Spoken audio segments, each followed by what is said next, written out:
நம்முடைய பரிசுத்த வேதாகமத்தில் புதிய ஏற்பாட்டில் பரிசுத்த யோவான் எழுதின சுவிசேஷம் 11ஆம் அதிகாரம்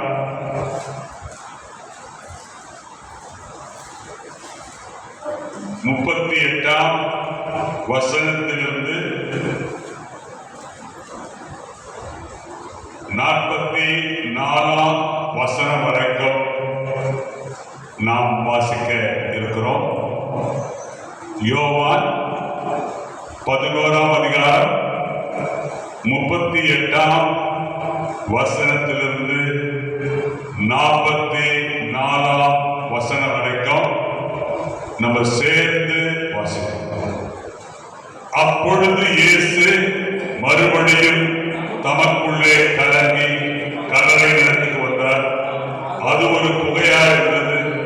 அதன் மேல் ஒரு கல் வைக்கப்பட்டிருந்தது. இயேசு கல்லை எடுத்து போடுங்கள் என்றார். மரித்தவருடைய சகோதரராகிய மார்த்தாள் அவரை நோக்கி, ஆண்டவரே, இப்பொழுது நாருமே 4 நாளாயிற்றே என்றார். இயேசு அவரை நோக்கி, நீ விசுவாசித்தால் தேவனுடைய மகிமை காண்பாய் என்று நான் உனக்கு சொல்லவில்லையா என்றார். அப்பொழுது மரித்தவன் வைக்கப்பட்ட இடத்திலிருந்த கல்லை எடுத்து போட்டார்கள். இயேசு தம்முடைய கண்ணனை ஏறெடுத்து, பிதாவே, நீர் எனக்கு செவி கொடுத்தபடி நான் உம்மை ஸ்தோத்தரிக்கிறேன். நீர் எப்பொழுதும் எனக்கு செவி கொடுக்கிறீர் என்று நான் அறிந்திருக்கிறேன். ஆனாலும் நீர் என்னை அனுப்பினதை சூழ்ந்து நிற்கும் ஜனங்கள் விசுவாசிக்கும்படியாக அவர்கள் நிமித்தம் இதை சொன்னேன் என்றார். இவைகளை சொன்ன பின்பு, லாசருவே, வெளியே வா என்று உரத்த சத்தமாய் கூப்பிட்டார். அப்பொழுது மரித்தவன் வெளியே வந்தான். அவன் கால்களும் கைகளும் பிரேத சீலைகளினாலே கட்டப்பட்டிருந்தது. அவன் முகமும் சீலையால் சுற்றப்பட்டிருந்தது. இயேசு அவர்களை நோக்கி, இவனை கட்டவிழ்த்து விடுங்கள் என்றார். ஆமென். உட்காருங்க. நம்முடைய பிதாவாகிய தேவனாலும் கர்த்தராகிய இயேசு கிறிஸ்துவினாலும் உங்களுக்கு கிருபையும் சமாதானமும் உண்டாவதாக. ஆமென். இப்பொழுது யாராவது ஒருவர் யோவான் எழுதின சுவிசேஷம் 11ஆம் அதிகாரம் 40ஆம் வசனத்தை வாசிக்கும்படியாக கேட்டுக்கொள்கிறேன். இயேசு மார்த்தாளை நோக்கி, நீ விசுவாசித்தால் தேவனுடைய மகிமை காண்பாய் என்று நான் உனக்கு சொல்லவில்லையா என்றார். கர்த்தருக்கு அருமையானவர்களே, மார்த்தாளுடைய வாயிலிருந்து விசுவாச குறைவுள்ள வார்த்தைகள் வருகிறது. என்ன வார்த்தைகள் வந்தது? ஆண்டவரே, இப்பொழுது நானுமே 4 நாள் ஆயிற்றே என்றார். ஆண்டவரே, இப்பொழுது நானுமே 4 நாள் ஆயிற்றே என்றார். கர்த்தருக்குள் அருமையானவர்களே, நாம் இந்த 9ஆம் தேதி ஞாயிற்றுக்கிழமை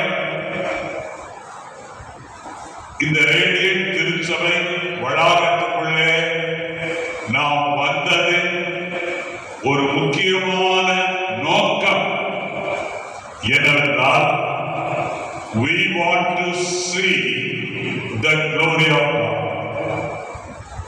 நாம் எதற்காக இந்த ஆலயத்துக்கு வந்திருக்கிறோம்?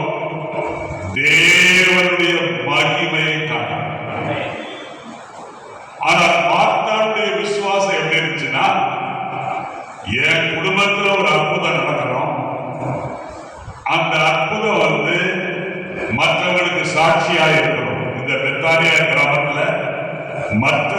சாட்சியாக இருக்கும். அதோடு அவருடைய விசுவாசம் அந்த எல்லைக்கு உட்பட்ட விசுவாசமாக இருந்துச்சு. இயேசு சொன்னார், உன்னுடைய வாஞ்சை என் குடும்பத்துல ஒரு வல்லமையான சாட்சி இருக்கணும், நல்லது. ஆனா ஆண்டவர் சொன்னாரு, சாட்சியோட கர்த்தர் உன்னை ஆசீர்வதிக்க விரும்பவில்லை. சாட்சிக்கு அப்பா இன்னொரு காரியம் இருக்கிறது. அது என்னவென்றால், உன்னுடைய குடும்பத்தில் இருக்கிற மக்களும் உன்னுடைய ஊரில் இருக்கிற மக்களும் ஏன் உலகமே தேவனுடைய மகிமையை காண வேண்டும். அல்லேலூயா, அல்லேலூயா. Today we are going to see,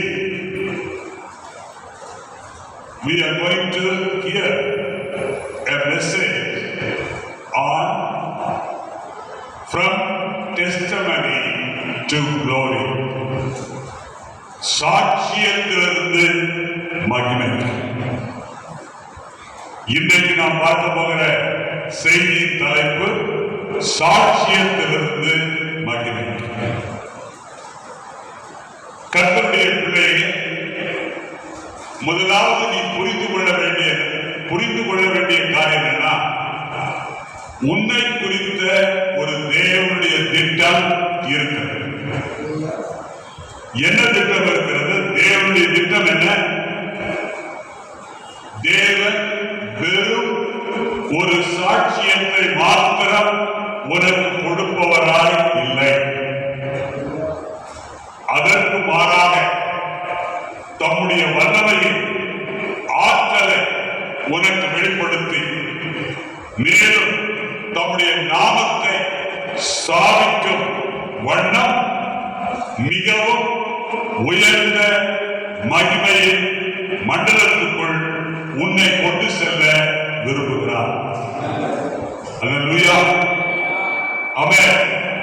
நீ ஒவ்வொரு ஞாயிற்றுக்கிழமையும் இந்த ஆலயத்துக்குள் வரும் பொழுது நீ கர்த்தருடைய மகிமையை காண வேண்டும். You have to see God's glory. அதற்காக தான் இந்த ஆலயத்துக்குள்ளே நீ வருகிறாயே தவிர போதகருடைய முகத்தை பார்ப்பதற்கு. You have to behold God's glory. கர்த்தருக்குள் அருமையானவர்களே, சாட்சியம் என்பது நல்லதுதான். நான் காட்பாடியில மற்றவர்களுக்கு சாட்சியா இருக்கணும். என் குடும்பத்துல ஒரு வல்லமையான ஒரு சாட்சி வேண்டும். வசந்தபுரத்துல நான் சாட்சியா இருக்கணும். திருவள்ளுவர் நகர்ல, வன்றந்தாங்கல்ல நான் சாட்சியா இருக்கணும். லட்சுமி நகர்ல நான் சாட்சியா இருக்கணும். நல்லது, கெட்டதல்ல, நல்லது. ஆனா தேவனுடைய திட்டம் என்னன்னா, உன் குடும்பத்தில் இருக்கிற எல்லாரும், நீ மாத்திரமல்ல, உன்னுடைய குடும்பத்தில் இருக்கிற எல்லாரும், உன்னுடைய தெருவில் இருக்கிற எல்லாரும், உன்னுடைய ஊரில் இருக்கிற எல்லாரும், உன்னுடைய தமிழ்நாட்டில் இருக்கிற எல்லாரும், உலகத்தில் இருக்கிற எல்லாரும் தேவனுடைய மகிமையை காண்கிறார்கள். அல்லேலூயா, அல்லேலூயா. ஆகவே கர்த்தருடைய பிள்ளையே, ஒரு சாட்சியம் என்பது தேவனுடைய நன்மைத்துவத்திற்கு அத்தாட்சியாய், தேவன் நல்லவராய் இருப்பதனால உன் வாழ்க்கையில ஒரு சாட்சி உதித்து. ஆமென், அல்லேலூயா. நம்முடைய வாழ்க்கையில தேவன் குறுக்கிட்டு அந்த சாட்சிக்கு ஏதுவாக ஒரு அற்புதத்தை தேவன் நம்முடைய குடும்பத்தில் செய்திருக்கிறார் என்பதற்கு அத்தாட்சியாக நிறுவனமாக ஆதாரமாக இந்த சாட்சி விளங்குகிறது. அல்லேலூயா, ஆமென். ஆனால் தேவன் எதை விரும்புகிறார்? மகனே, நீ குறுகிய வட்டத்துக்குள்ளே பார்க்கிறாய். உன்னுடைய குறுகிய வட்டத்திலிருந்து நீ வெளியே வா. ஆபிரகாம் கூடாரத்துக்குள்ள, ஆண்டவர் என்ன சொன்னாரு? கூடாரத்தை விட்டு வெளியே வா. கூடாரத்தை விட்டு ஏன் வெளியே வரணும்? வானத்தை நீ என்ன பண்ண? அண்ணாந்து வா. உன்னால வானத்து நட்சத்திரங்களை எண்ணக்கூடுமானால் எண்ணு. பூமியின் மணலத்தனையாய் உன் சந்ததியை நான் பெருக பண்ணுவேன் என்று ஆண்டவர் சொன்னார். இதுதான் தேவனுடைய மகிமை. அல்லேலூயா. கர்த்தர் ஒரு மகனை ஈசாக்கு கொடுத்தது சாட்சி. ஆனால் கர்த்தருடைய பிள்ளையே, அந்த மகன் மூலமாய் கர்த்தர் ஒரு இஸ்ரவேலை பிறப்பிக்க வைத்து, அந்த பிறப்பிக்கப்பட்ட ஒரு இஸ்ரவேலிலிருந்து ஒரு தேசத்தை கர்த்தர் பிறக்க செய்து, இன்றைக்கும் உலக வரைபடத்தில் இஸ்ரவேல் நாடு இருந்தார்கள். அதுதான் தேவனுடைய மகிமை. அல்லேலூயா, ஆமென். ஆகவே கர்த்தருக்குள் அருமையானவர்களே, ஒரு சாட்சி உன்னை ஆசீர்வதிக்கிறது. ஒரு சாட்சி உன்னை ஆசீர்வதிக்கிறது. ஆனால் தேவனுடைய மகிமை உன் தேசத்தையே ஆசீர்வதிக்கிறது. அல்லேலூயா. ஆகவே லாசருவை கர்த்தர் மரணத்திலிருந்து எழுப்பின போது அது ஒரு லாசருடைய மார்த்தாள் மரியாள் லாசருடைய குடும்பத்துக்கு மாத்திரம் ஒரு சாட்சியாய் காணப்பட்டது. ஆனால் கர்த்தருக்குள் பிரியமானவர்களே, இந்த சமூகத்தை நீங்க பார்த்தீங்கன்னா, அந்த பெத்தானியா கிராமத்தில் இருந்த அநேகரை கிறிஸ்து அண்டை இழுத்த தேவனுடைய மகிமையின் ஒரு வெளிப்பாடாக இந்த சம்பவம் காணப்படும். மகிமையின் பரிணாமமானது ஒரு தனிப்பட்ட வெற்றியை, தெய்வீக வல்லமையை, ஆற்றலை, ஒரு பொதுவான வெளிப்பாட்டை வெளிப்படுத்தக்கூடிய ஒன்று. மகிமையின் பரிணாமமானது தனிப்பட்ட வெற்றியை, தெய்வீக வல்லமையை, தெய்வீக ஆற்றலை ஒரு பொதுவான வெளிப்பாடாக இன்றைக்கு நம்முடைய மத்தியில் ஆவியானவர் சமர்ப்பிக்கிறார். அல்லேலூயா. ஆண்டவர் உன்னை பூமியின் மட்டத்தில் இருக்கும்படி ஆண்டவர் உன்னை சிருஷ்டிக்கவில்லை. ஆண்டவருடைய நோக்கம் என்ன? தேவன் உன்னை மிக உயர்வான நிலைக்கு அழைக்கிறார். உன்னுடைய வாழ்க்கையில, உன்னுடைய குடும்பத்தில் இருக்கிற சாட்சியம் ஒரு முடிவு அல்ல, அது மகிமைக்குரிய ஒரு ஏணி.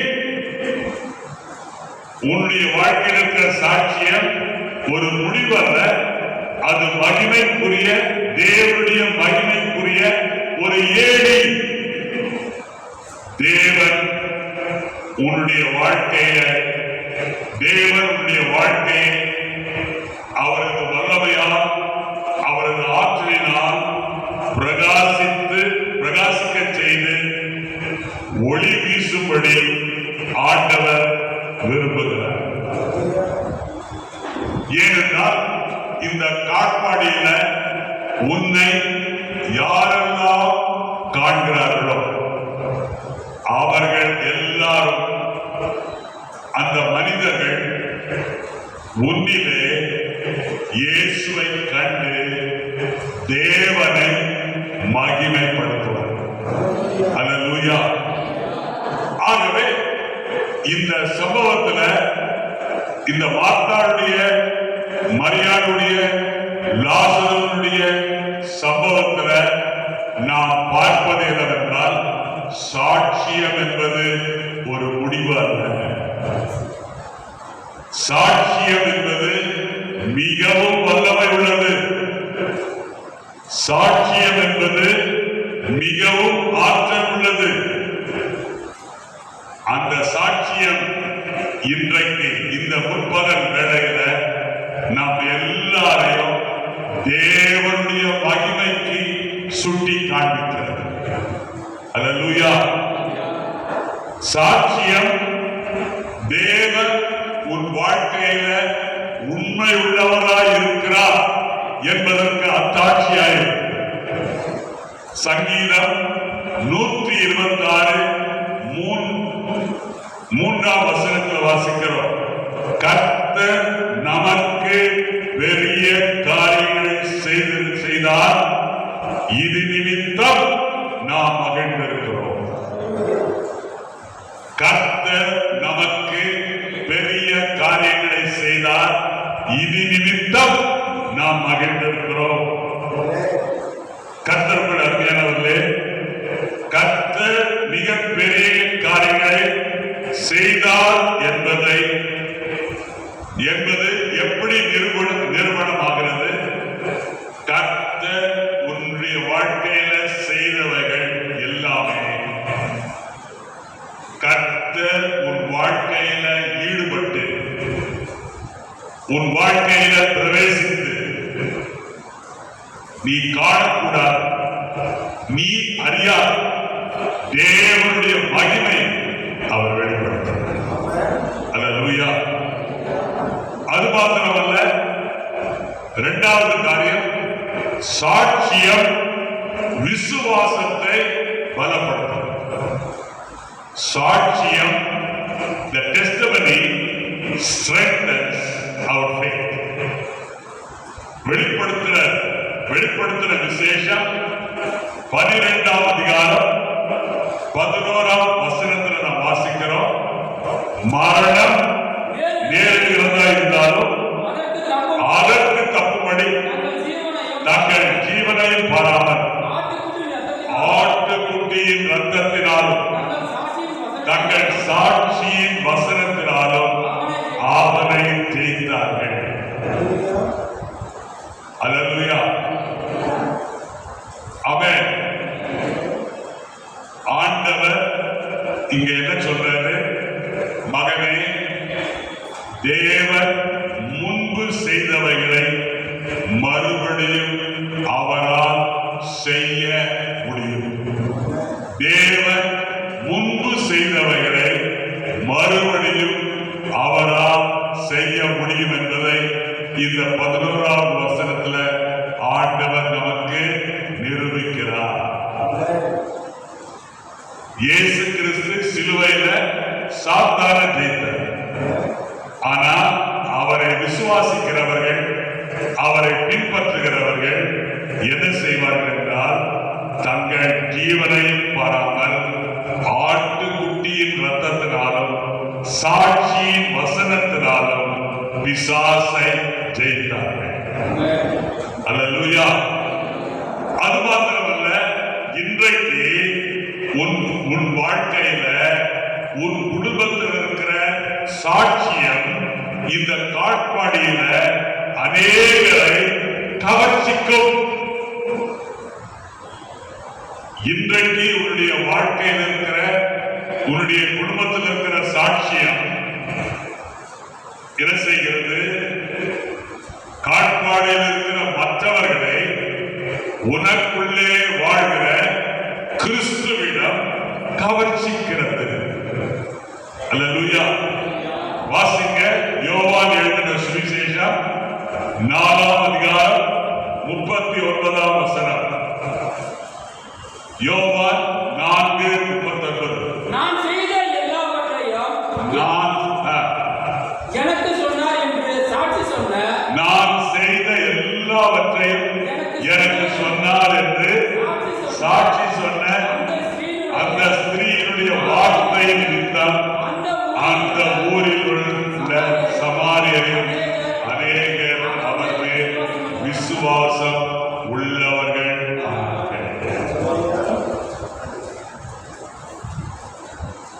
சமாரிய ஸ்திரீனுடைய சாட்சி சமாரியாவில் இருக்கிற எல்லாரையும் கிறிஸ்துவண்டை ஈர்த்தது. சமாரிய ஒரே சகோதரி, ஒரே பெண். அந்த பெண்ணினுடைய சாட்சியானது சமாரியா தேசத்தில் இருக்கிற, சமாரியா ஊரில் இருக்கிற எல்லாரையும் கிறிஸ்துவண்டை ஈர்த்தது. இன்றைக்கு அருமையான சகோதரனே, சகோதரியே, உன்னுடைய வாழ்க்கையில் இருக்கிற சாட்சி, உன்னுடைய குடும்பத்தில் இருக்கிற சாட்சி இந்த காட்பாடி என்கிற தாலுகாவில் இருக்கிற எல்லாரையும் கிறிஸ்துவண்டை ஈர்க்க வேண்டும். அல்லேலூயா. ஈர்க்குதா? ஈர்த்தால் கர்த்தருக்கு ஸ்தோத்திரம். ஆமென். அல்லேலூயா. அடுத்தது நாம் பார்க்கிறோம், நம்முடைய சாட்சியானது நம்முடைய குடும்பத்தில் இருக்கிற சாட்சியானது மிகப்பெரிய மகிமைக்கு அஸ்திபாரமாய் இருக்கிறது. நம்மில் இருக்கிற சாட்சியானது, நம்முடைய குடும்பத்தில் இருக்கிற சாட்சியானது அவன் கிறிஸ்துவனுடைய மிகப்பெரிய மகிமைக்கு அஸ்திபாரத்தை அடித்தளமிடுகிறது. அல்லேலூயா. வாசிங்க யோவான் 11:40. இயேசு அவனை நோக்கி, நீ விசுவாசித்தால் தேவனுடைய மகிமை காண்பாய் என்று நான் உனக்கு சொல்லவில்லையா என்றார். ஆண்டவர் சொல்றாரு, அவ்விசுவாச வார்த்தையை பேசாதே, மாத்தாதே. கல்லறையை திறந்தால் நாற்றம் வரும். கல்லறை திறந்தால் நாற்றம் நிச்சயமாக வரும். ஏனென்றால் சரீரம் அழுகி போய்விட்டது. ஆனால் கர்த்தருடைய பிள்ளையே, இந்த அழுகி போன சரீரத்திலிருந்து, இந்த மக்கி போன எலும்புகளிலிருந்து கர்த்தர் ஜீவனை உள்ளே அனுப்பி, எந்த கல்லறை மரித்தவனுடைய சரீரத்தை உள்ளடக்கி இருந்ததோ அந்த கல்லறையிலிருந்து அவன் உயிருள்ள லாசருவை எழுப்பி வரச் செய்ய என் தேவன், என் ராஜாதி ராஜா, என் கர்த்தாதி கர்த்தர், என் ஆண்டவராகிய இயேசு கிறிஸ்து வல்லவராயிருக்கிறார். அல்லேலூயா. ஆமென். A sepulchre become a living place. ஒரு கல்லறையானது, கல்லறையிலிருந்து, கல்லறை என்ன, கல்லறை திறந்தால் என்ன காண்போம்? மரித்தவருடைய எலும்புகளை, சடலத்தை. ஆனால் இயேசு கல்லறை திறந்தார். அந்த கல்லறையிலிருந்து மரித்து போன, மரித்தவருடைய சடலத்தை அல்ல, மரித்தவருடைய எலும்புகளை அல்ல, உயிருள்ள ஒரு நபரை நாம் சந்திக்கிறோம். ஆகவே மார்த்தாள் சொல்ற, அவிசுவாசத்தை விட்டுவிடு, விசுவாச குறைவை புறமே தள்ளு. நீ எப்படி இருப்ப? நீ விசுவாசித்தா. எப்பொழுது விசுவாசித்தா? இப்பொழுதே விசுவாசித்தா. அந்த விசுவாசம் உன்னிலும் உன் குடும்பத்திலும் தேவனுடைய மகிமை வெளிப்படுவதற்கு அஸ்திபாரமாக அடித்தளமிடுகிறது. அல்லேலூயா. ஆமென். ஆகவே கர்த்தருடைய இன்றைக்கு இந்த ஆலயத்தில் உட்கார்ந்து இருக்கிற நீங்கள் எப்படி உட்கார்ந்து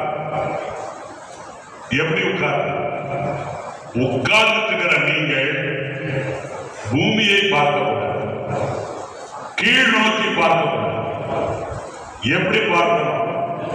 தேவனுடைய நாம் என்ன செய்யணும்? நாம் மேல் நோக்கி நாம் என்ன செய்யணும்? சொல்லுங்க.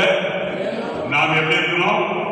மேல நோக்கி கொண்டிருக்கிறோம்ன்றத இந்த 40வது வசனம் நமக்கு சுட்டி காண்பிக்கிறது.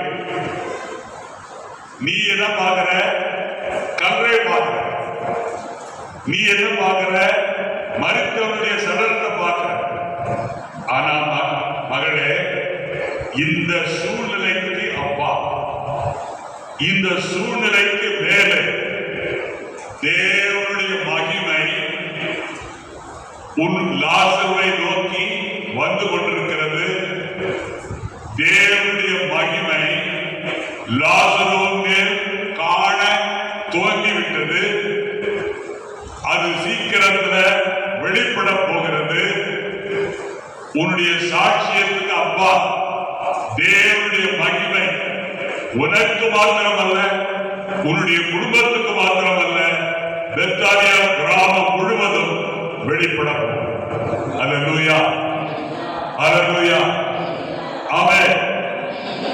இப்ப வாசிங்க அப்போஸ்தலர் 3ஆம் அதிகாரம் 9-10.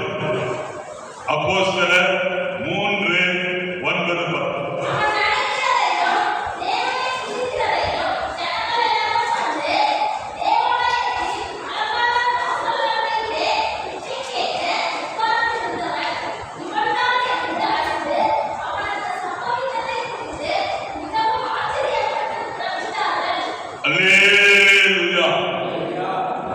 பாருங்க,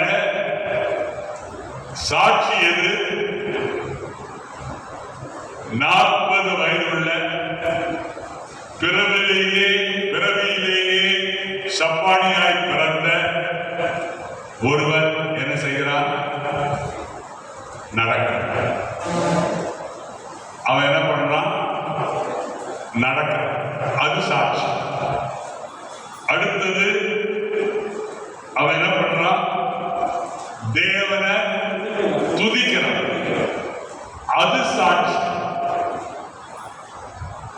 ஆனா ஜனங்கள் எல்லாரும் என்ன பண்ணாங்க? நடக்கிறதையும் தேவனை துதிக்கிறதையும்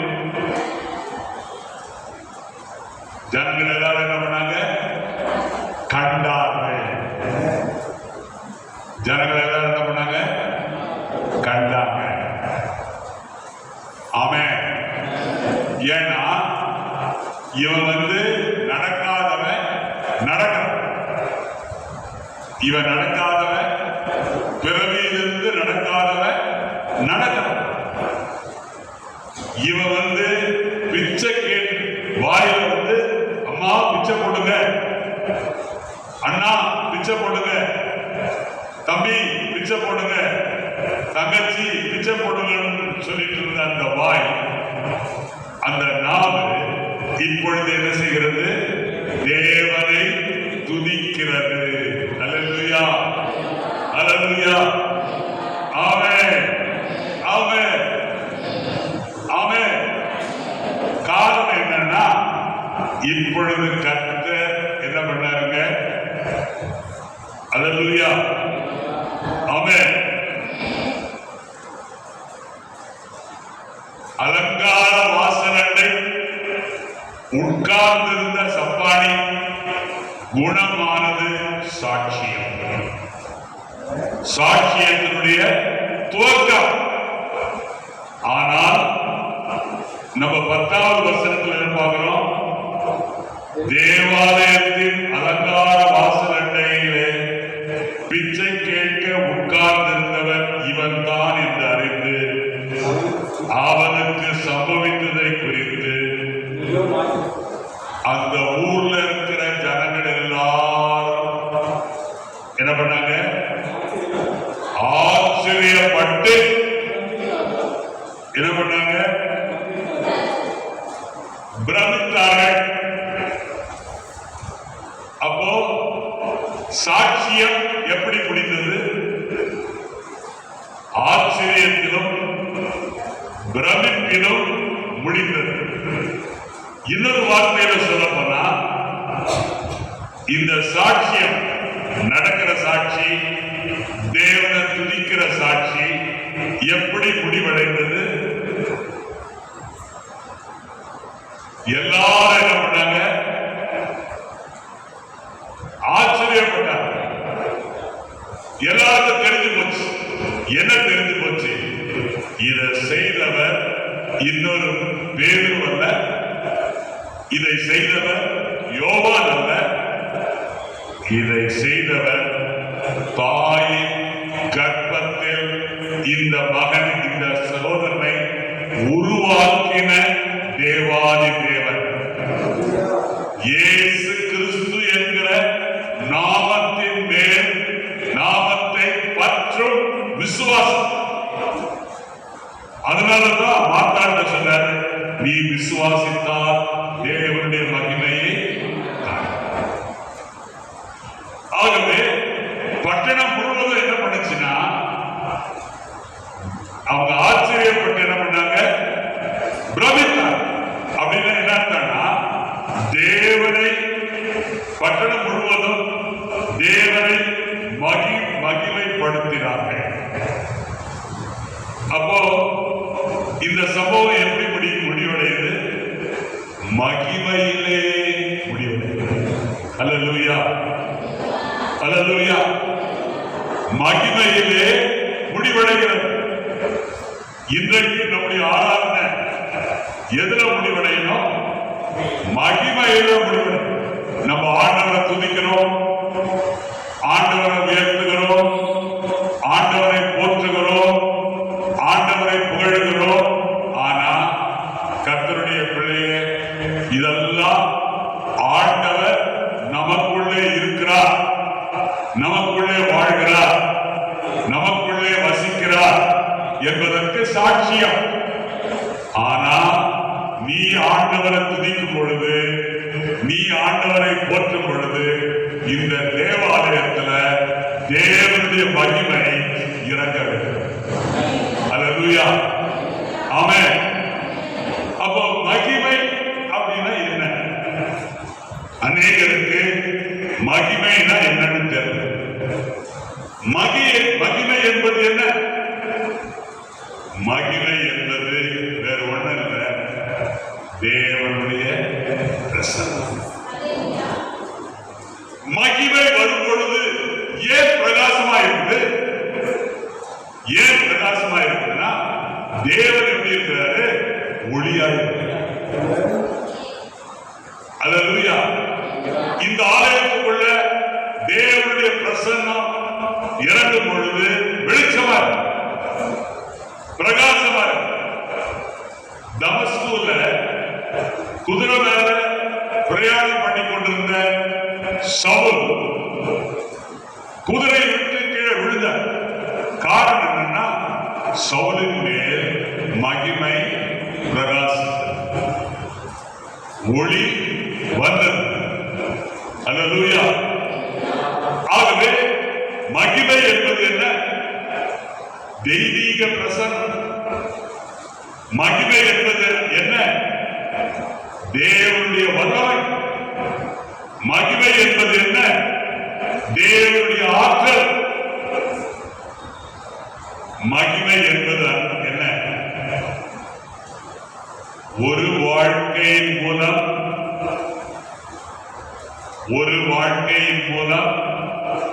நம்முடைய வாழ்க்கையில வெளிப்பட்ட தேவனுடைய அழகு. ஒரு வாழ்க்கையின் மூலம் நம்முடைய வாழ்க்கையில வெளிப்பட்ட தேவனுடைய அழகுதான் மகிமை.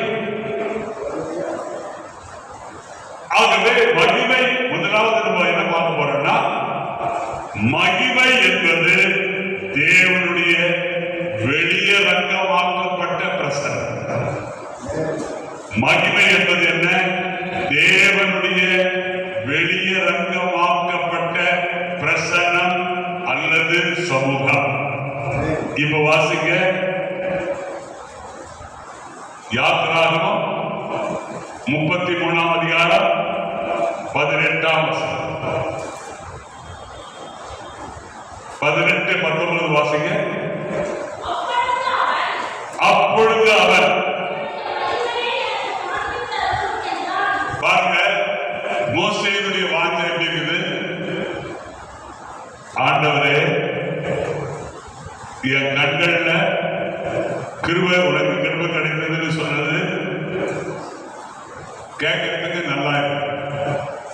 ஏன்னா உன்னுடைய கிருபை தான் இந்த வனாந்தரத்துல என்ன மாத்திரம் இல்ல 25 லட்சம் பேரையும் வழி நடத்தி கொண்டிருக்குது. கிருபைக்காக ஸ்தோத்திரம்.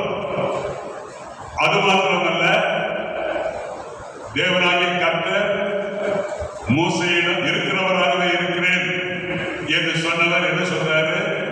நான் உன்னை பெயர் சொல்லி அழைத்து அறிந்திருக்கிறேன் அப்படின்னு. அதை கேட்கறதுக்கு ஆண்டவரே நல்லதா இருக்குது. நீங்க என்ன பெயர் சொல்லி அழைக்கிறீங்க, என்ன அறிந்திருக்கிறீங்க, அழைச்சிங்க, பெயர் சொல்லி அழைச்சிங்க, அறிந்திருக்கிறீங்க, நல்லது. ஆனா எனக்கு இது பத்தாது. என் பேரை பெரிய பேரா மாத்திட்டீங்க. நான் 25 லட்சம் பேரை நடத்தக்கூடிய ஒரு மெய்ப்பனா இருப்பேன். ஆனா இதுல எனக்கு திருப்தி இல்லை. எனக்கு என்ன வேணும்? உம்முடைய மகிமையை எனக்கு காட்டணும். மோசே என்ன சொல்றாங்க? உம்முடைய மகிமையை எனக்கு காண்பித்தருளும். ஆண்டவர் என்ன சொல்றாருன்னா, உண்மை எனக்கு காண்பிக்க மாட்டாரு. ஏன்னா என் பேரை நீங்க அறிந்திருக்கிறீங்க, என்னை அழைச்சிங்க, எனக்கு கிருபை இருக்கு, உனக்கு கிருபை கொடுக்குறேன்றீங்க, எல்லாம் நல்லா இருக்குது. ஆனா எனக்கு அது அல்ல. என்னுடைய வாஞ்சை என்ன தெரியுங்களா? நான் உண்மை முகமுகமாய் அறிவேன். நான் எனக்கு உண்மை என்ன செய்யணும்? எனக்கும் உமக்கு இருக்கிற உறவு நெருக்கமா இருக்கணும். ஆகினால எனக்கு நீங்க சொன்ன வார்த்தையெல்லாம் நல்லா இருக்குது, அது பத்தாது. எனக்கு என்ன வேணும்? எனக்கு உங்களுடைய மகிமையை காண்பித்தரணும். அப்ப ஆண்டவர் என்ன பண்றாரு? 19ஆவது வசனத்தை வாசிங்க.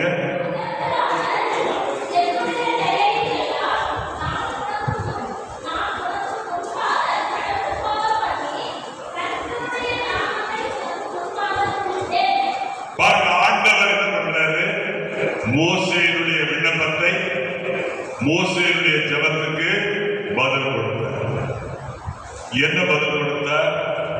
என்னுடைய தயையெல்லாம் நான் உனக்கு முன்பாக கடந்து போக பண்ணி கர்த்தருடைய நாமத்தை உனக்கு முன்பாக கூறுவேன்.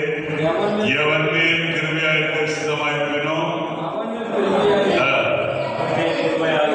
அல்லேலூயா, ஆமென், ஆமென்.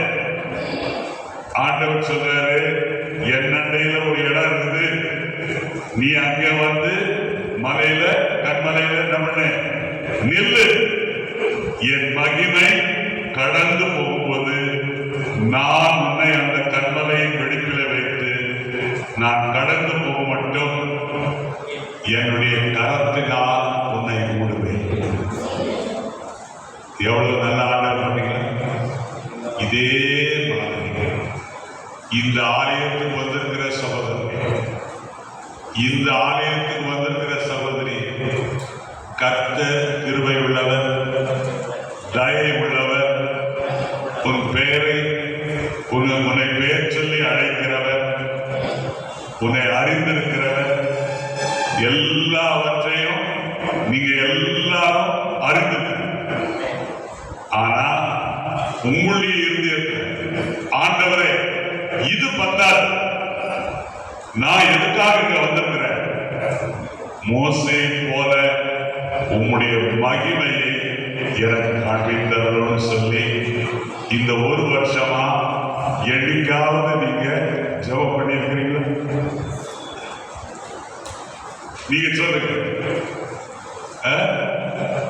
என்னைக்காவது ஆண்டவரே, உம்முடைய மகிமையை, உம்முடைய பிரசன்னத்தை, உம்முடைய வல்லமை, உம்முடைய ஆற்றலை எனக்கு காண்பியும் அப்படின்னு சொல்லி நீங்க இந்த ஆலயத்துல ஜெபம் பண்ணிருக்கீங்களா? யோசனை பண்ணி பாருங்க. அல்லேலூயா. அது மாத்திரமல்ல, மகிமை என்பது தெய்வீக சிறப்பின் வாரம். மகிமை என்பது என்ன? தெய்வீக சிறப்பின் வாரம். ஏசாயா 60ஆம் அதிகாரம் 1ஆம் வசனத்தை வாசிங்க.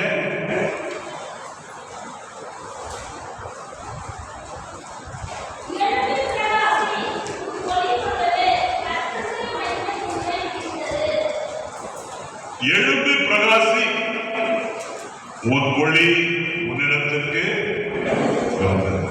அப்படின்னு என்ன அர்த்தம்? அப்படின்னு என்ன அர்த்தம்?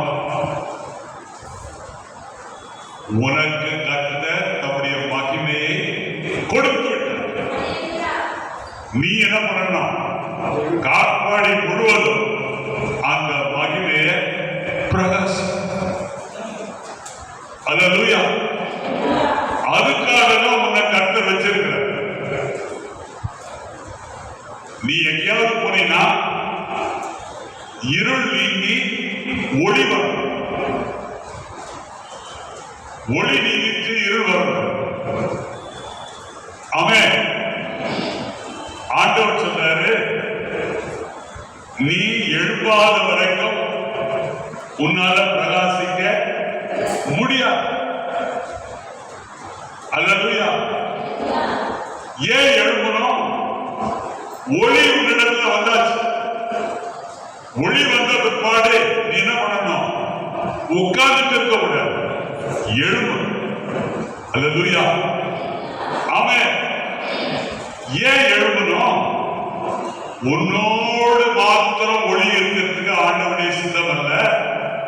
உன் குடும்பத்துல பிரகாசிக்கணும், உன் தெருவுல பிரகாசிக்கணும், உன் ஊர்ல பிரகாசிக்கணும், உன் கடைக்கு வராங்க பாருங்க அவங்களிடத்துல பிரகாசிக்கணும், உன்னுடைய சொந்த ஊர்ல பிரகாசிக்கணும், அயல் நாட்டுல பிரகாசிக்கணும். ஆகியனால ஆண்டவர் சொல்றாரு, எழும்பு, எழுந்து என்ன பண்ணு? பிரகாசி. இப்ப மகிமை அப்படின்னா என்ன அர்த்தம்? மகிமை என்றால் பரிசுத்த ஆவியானவரால் உண்டாகும் மறுரூபம். மகிமை என்றால் என்ன அர்த்தம்? பரிசுத்த ஆவியானவரால் உண்டாகும் மறுரூபம். ஆவியானவர் என்ன பண்றாரு? உன்னை மறுரூபப்படுத்துகிறார். 2 கொரிந்தியர் 3ஆம் அதிகாரம் 8ஆம் வசனம். ஒழிந்து போகிற மகிமையுடைய அந்த ஊழியம் அப்படிப்பட்ட மகிமை உள்ளதாயிருந்தால் ஆவிக்குரிய ஊழியம் எவ்வளவு அதிக மகிமை உள்ளதாயிருக்கும். அல்லேலூயா. பாருங்க, மரணத்துக்கு ஏதுவான ஊழியத்தை செய்தது யாரு? மோசே. மரணத்துக்கு ஏதுவான ஊழியம் என்ன அர்த்தம்? நியாய பிரமாணத்தை கை கொண்டால் பிழைப்பாய், நியாய பிரமாணத்தை மீறினால் சாவாய். இதான் மரணத்துக்கு ஏதுவான ஊழியம். இதை யார் செய்தது? மோசே செய்தது. ஆனா மோசேயுடைய முகத்துல மகிமை பிரகாசம் உண்டாயிற்று. ஏன் உண்டாயிற்றுன்னா, கர்த்தர் தம்முடைய மகிமையை மோசேக்கு காண்பித்தார். அல்லேலூயா. ஆனா பவுல் என்ன சொல்றாருன்னா, அந்த மகிமை ஒழிந்து போகிற மகிமை. அந்த ஒழிந்து போகக்கூடிய மகிமையே அப்படிப்பட்ட மகிமையா இருக்குமானால், நமக்குள்ள ஆண்டவர் என்ன பண்ணியிருக்காரு? ஆவியானவர் நமக்குள்ள வந்து வாசம் 1 கொரிந்தியர் 3:16 படி நம்முடைய சரீரம் தேவனுடைய ஆலயமா மாறி இருக்குது. அப்ப ஆவியானவர் நமக்குள்ள என்ன பண்றாரு?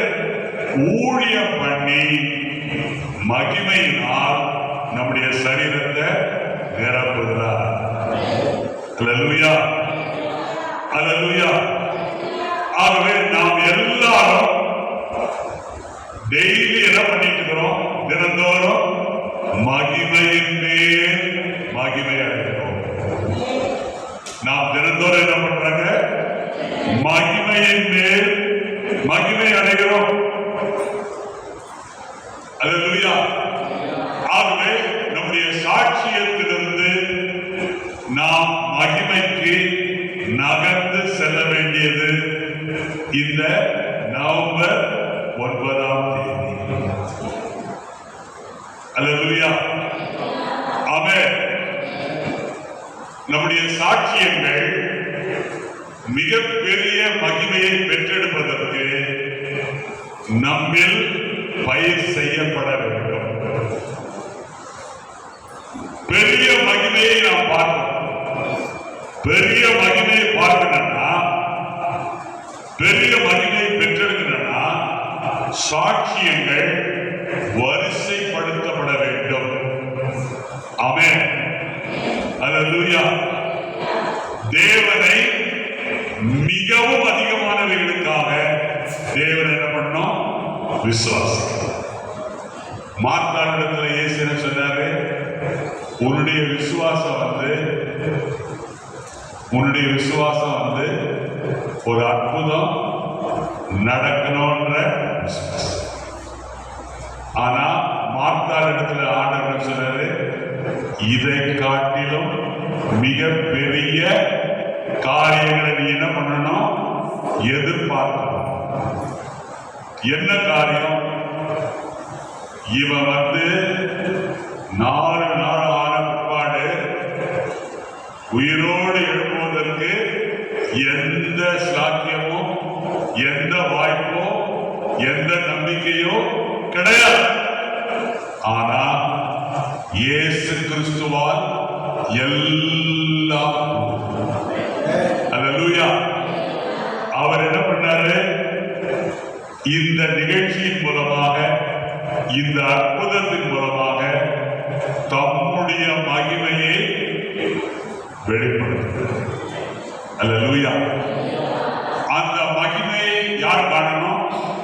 முதல்ல விசுவாச குறைவோடு இருந்த மார்த்தாள் பார்க்கணும், மரியாள் பார்க்கணும், அவர்களோடு சேர்ந்திருந்த யூதர்கள் பார்க்கணும், அந்த ஊரே பார்க்கணும், அந்த நாளே. ஆமென், அல்லேலூயா, ஆமென். ஆகவே கர்த்தருடைய அருமையானவர்களே, இன்றைக்கு நீ சாட்சியிலிருந்து மகிமைக்குள்ள போகும் பொழுது என்ன நடக்கும்? நீ சாட்சியத்திலிருந்து பருவம் அடைந்து நீ மகிமை அடையும் பொழுது உன்னில எது தெளிவா இருக்கும்? எது தெளிவா இருக்கும்? கனிகள். எது தெளிவா இருக்கும்? கனிகள். ஆமென். இப்ப வாசிங்க மத்தேயு 5:16. மத்தேயு 5:16.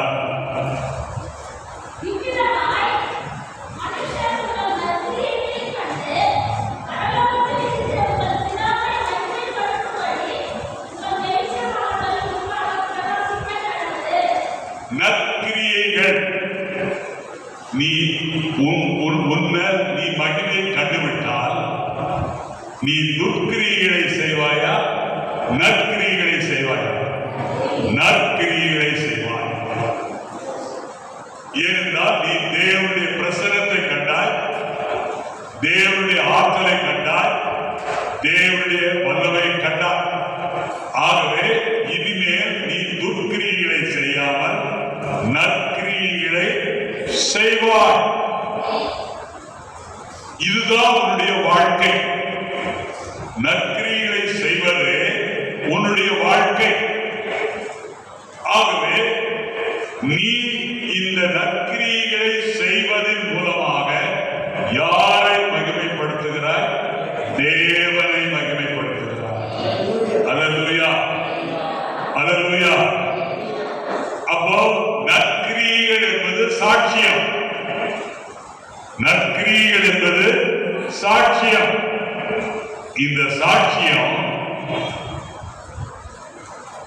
எப்படி மாறுது? இந்த சாட்சியம் முதிர்ச்சி அடையும் பொழுது, இந்த சாட்சியம் வளரும் பொழுது ஒளி வழி காட்டுகிற விளக்காய் மாறும். ஒளி வழி காட்டுகிற விளக்காய் மாறுகிறது. அல்லேலூயா. ஆகினால்தான் அந்திரேயா என்ன பண்ணாரு? பேதுருவை இயேசுவினிடத்துல கொண்டு வந்தார். புரியுதுங்களா? அல்லேலூயா. பேதுரு சாதாரண ஆள் இல்ல, நிறைய கேள்வி கேட்கக்கூடிய ஆள். ஆனா பேதுரு அந்திரேயா கூப்பிட்ட உடனே ஏன் பேதுரு கூட போறாரு? காரணம் என்னன்னா, நேற்று இருந்த அந்திரேயா இன்றைக்கு இல்லை. காரணம் என்ன? காரணம் என்ன? அந்திரேயாவில் என்ன இருந்தது? நற்கிரியைகள் இருந்தது. என்ன நற்கிரியை? எல்லாரையும் இயேசுவண்டை கொண்டு வருகிற நற்கிரியை. அல்லேலூயா. ஆகவே உன்னுடைய சாட்சியம் ஒளி வழி காட்டுகிற விளக்கா இருக்கும்படி கர்த்தர் இன்றைக்கு உன்னோடு பேசுகிறார். அடுத்தபடியாக ஏசாயா 63 வாசிங்க. ஏசாயா 63.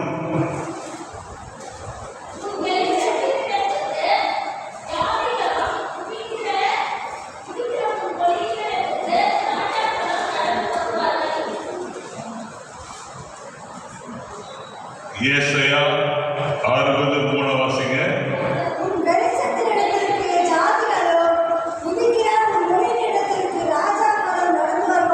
அல்லேலூயா.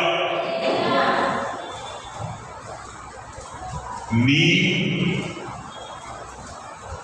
இப்ப எப்படி மாறி இருக்கிற? மகிமையின் பாத்திரமாக மாறி இருக்கிற. இந்த மகிமை என்ன செய்யும்? திருவள்ளுவர் நகர்ல ஒரு தாக்கத்தை ஏற்படுத்தும். இந்த மகிமை என்ன செய்யும்? பழைய காட்பாடியில ஒரு தாக்கத்தை ஏற்படுத்தும். இந்த மகிமை என்ன பண்ணும்?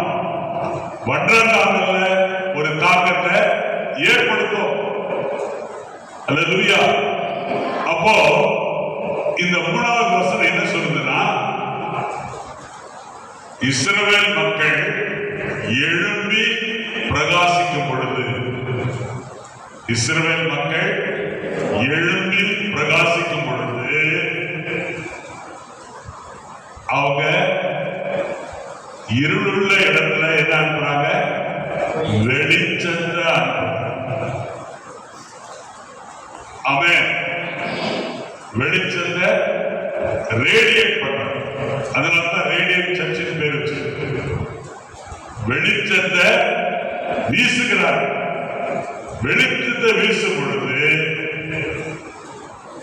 ஜாதிகள் அப்படின்னு என்ன அர்த்தம்? தேசங்கள். ஜாதிகள் என்ன அர்த்தம்?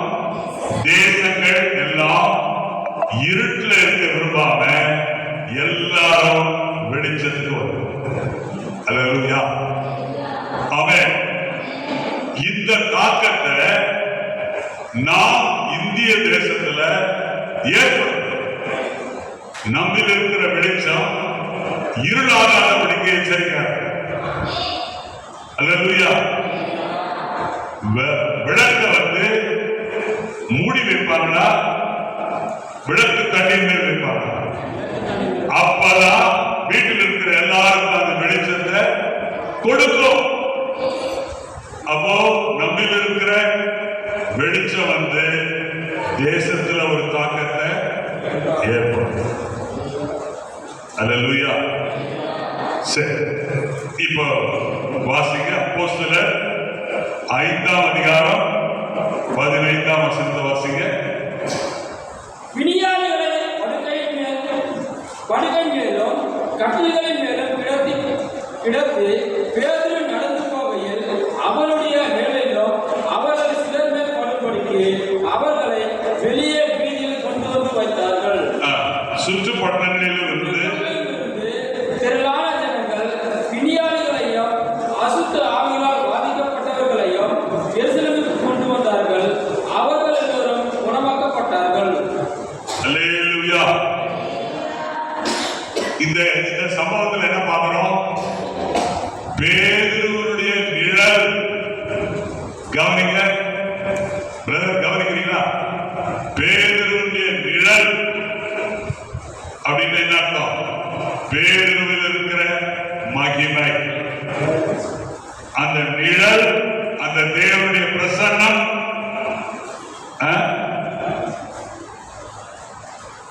அவன் நடந்து போவது அவருடைய நிழலாகிலும் அவர்களில் சிலர் மேல் படும்படிக்கு வெளியே வீதியில் கொண்டு வந்து வைத்தார்கள். அப்போ நிழல் பட்ட மாத்திரத்துல வியாதியஸ்தர் என்ன பண்ணாங்க? குணமானார். காரணம் என்னன்னா, பேதுருவில் இருந்த மகிமை பொங்கி வழிந்தது. பேதுருவில் இருந்த மகிமை என்ன செய்தது? பொங்கி வழிந்தது. அல்லேலூயா. ஆமென்.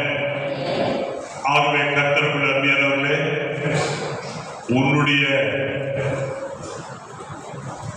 உன்னுடைய சாட்சியம் உன்னுடைய வாழ்க்கையின் பயணத்தின் லக்கு அல்ல. அல்லேலூயா. உன்னுடைய சாட்சியமானது ஆழமான மகிமைக்குள்ளே செல்வதற்குரிய ஒரு அழைப்பு. ஆமென். ஜெபத்திற்கு பதில் பெறுவதோடு நீ நின்று விடாதே. தேவனுடைய மகிமைக்காக பலவந்தம் பண்ணு. இந்த ஆலயத்தில் வந்தவுடனே தேவனுடைய மகிமைக்காக என்ன பண்ணு? பலவந்தம் பண்ணு. உன்னுடைய சாட்சி அநேகருக்கு சந்தோஷத்தை கொண்டு வரும். ஆனால் மகிமையானது என்ன செய்யும்? மற்ற சகோதர சகோதரிகளை மறுரூபப்படுத்தும். அவருடைய வாழ்க்கையில தாக்கத்தை உண்டாக்கும். அல்லேலூயா. ஆகவே நீ என்ன பண்ணணும்? மார்த்தாள போல விசுவாசத்தை பிரகடனம் பண்ணணும். அவன் நீ என்ன தீர்மானம் எடுக்கணும்?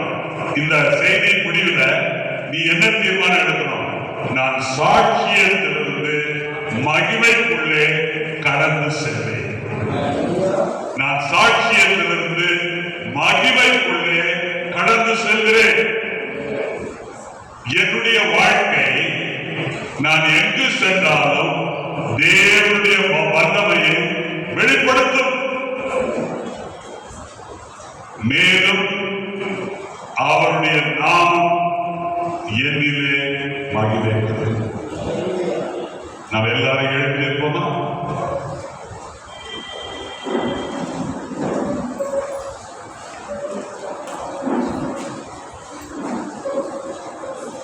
ஏகமாய் துதிக்கும் போது இறங்கின மேகமே, ஏகமாய் துதிக்கும் போது இறங்கின மேகமே, ஆலயம் முழுவதும் இறங்குமே, ஆலயம் முழுவதும் மகிமையால் நிரப்புமே.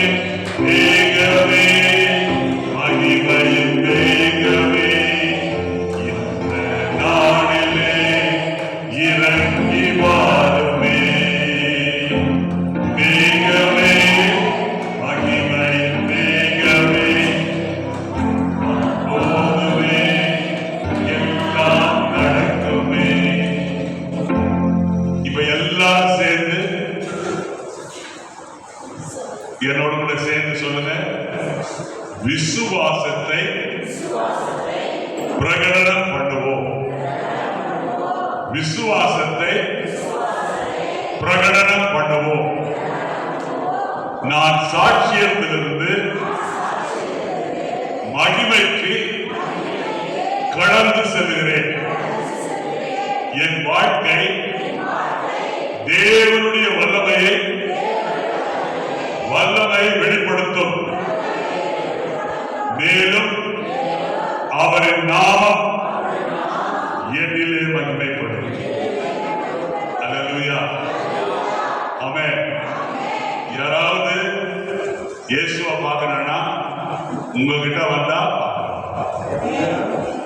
யாராவது இயேசுவை பார்க்கணும்னா உங்ககிட்ட வந்தா எல்லாரும் என்ன செய்யணும்? பார்க்கணும். பாப்பாங்களா? பாப்பாங்கன்னு சொல்றவங்களா கையை உயர்த்துறாரு. சொல்லுவோம். அல்லேலூயா. ஆமென். இப்பொழுது 360ஆம் பாடலை பாடுவோம்.